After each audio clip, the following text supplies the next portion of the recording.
The morning sun spilled golden light across the quiet streets of Chicago as I laced up my worn sneakers, ready for another shift.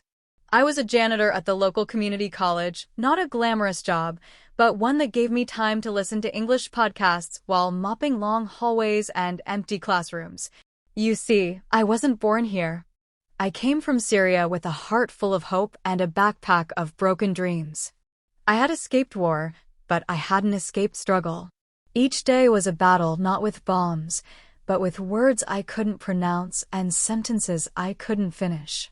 My name is Ahmed, and this is the story of one ordinary day in my life that changed everything. That morning, I entered the college just before dawn. As usual, the corridors were silent, echoing with the ghost of yesterday's footsteps. I put in my earbuds and pressed play on an English podcast titled "Kindness is a Language." It felt ironic. In a world where I barely understood the language, kindness often spoke loudest. As I scrubbed a lecture hall floor, I noticed a girl sitting alone near the back, hunched over a pile of books. She looked lost. Tears shimmered in her eyes, and her lips trembled as she whispered words under her breath. "Are you okay?" I asked hesitantly. My accent was thick and my vocabulary thin, but my concern was clear. She looked up, startled, then nodded quickly, embarrassed. I failed my English writing class," she said. Again. I paused. Something in her voice mirrored my own struggle. "I learn English too," I offered, tapping the side of my head. "Every day. With podcast. With mistakes." She blinked.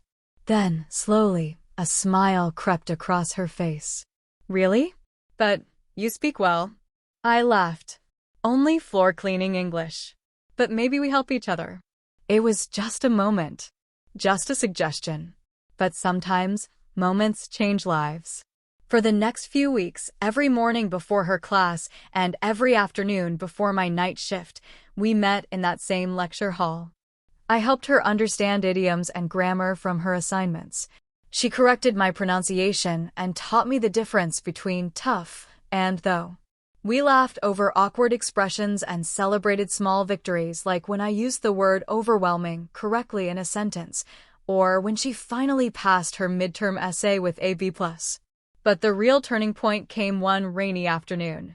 I was called into the dean's office. Nervous, I expected the worst. "Instead," she said, "one of our students wrote a letter about you. About how you changed her life.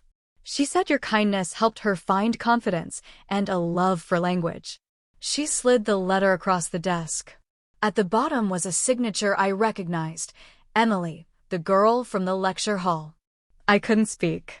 My throat swelled and tears stung my eyes. The dean smiled. "We want to offer you a scholarship to our English language program. You've earned it." That night, I walked home in the rain, not caring that my coat was soaked.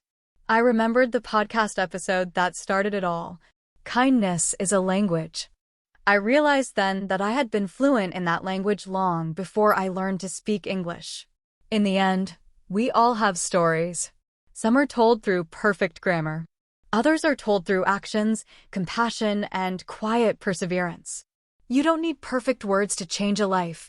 You just need the courage to care, the humility to try, and the faith that even a janitor with broken English can become someone's greatest teacher.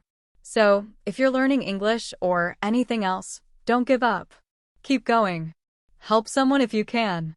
You might just find that in lifting someone else, you rise too. That was just a day in my life. But it became the beginning of something far greater.